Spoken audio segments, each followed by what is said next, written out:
So, hello good guys. Gagawa naman tayo ng hiwas na paksiw. So, ayan. Lalagyan ko na po yan ng bechin. Nugasan ko na po yan guys ha. So, para madali lang po tayo. Ayan.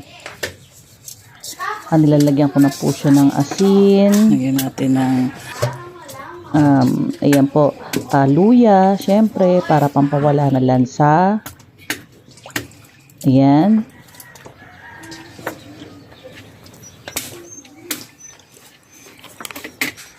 Nilalagyan ko na rin po yan ng bawang.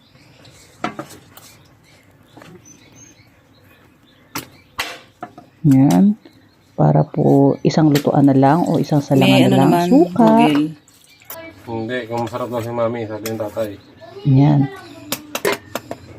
So, hindi niyo po na itatanong, hindi po kasi ako mahilig sa paminta at hindi rin po mahilig ang mga anak ko. So, hindi po ko naglagay. So, ayan na po, isinasalang ko na po ang aking hiwas na paksiw.